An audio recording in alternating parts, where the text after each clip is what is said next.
Daniel Rosla, bonjour. Bien le bonjour. Vous présentez lors du prochain conseil communal un préavis intitulé « Soutien à la presse locale ». Tout d'abord, quel est le panorama, le paysage de cette presse locale ? Il faut dire que la presse est dans des sérieuses turbulences, la presse locale d'une part, mais aussi plus largement la presse régionale ou nationale. C'est vrai qu'il y a des changements d'habitude, il y a des réseaux sociaux qui prennent une place très importante, notamment en termes de revenus publicitaires. Et c'est vrai que les médias ont toujours donné davantage de place aux réseaux sociaux.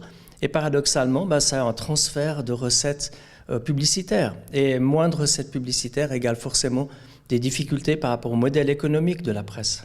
Ce préavis demande 120 000 francs supplémentaires au budget 2018. Ces 120 000 francs, à quoi vont-ils servir ? Alors le but, c'est d'apporter un soutien concret à la presse locale sans pour autant entrer dans le subventionnement. Je pense qu'il n'est pas du rôle des autorités communales de subventionner la presse, notamment la presse écrite qui appartient à un groupe solide par ailleurs, mais plutôt d'avoir un échange de prestations. Donc le but, c'est de pouvoir acquérir des espaces publicitaires ou promotionnels de manière à favoriser le dialogue avec les citoyens, de donner davantage d'informations sur les activités de la commune, tout en apportant des revenus supplémentaires à ce média, en l'occurrence la Côte. Vous le dites, ce n'est pas pour but. Le but n'est pas de subventionner la presse locale. Néanmoins, est-ce que les communes n'ont pas un devoir de communication ?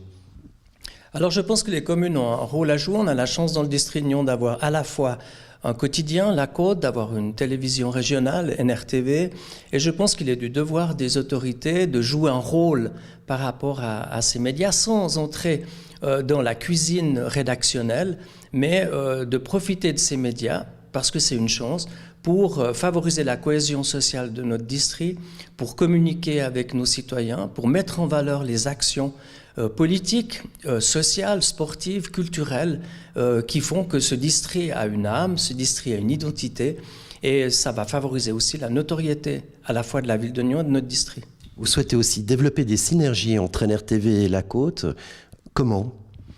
À l'heure où l'image est toujours plus importante, toujours plus facile, toujours plus accessible, je pense qu'il est important de travailler en synergie. On a la chance d'avoir deux médias et je pense que des débats, par exemple, peuvent à la fois être filmés et faire l'objet de reportages dans la presse écrite, qu'il y a des interventions qui pourraient certainement être faites de part et d'autre.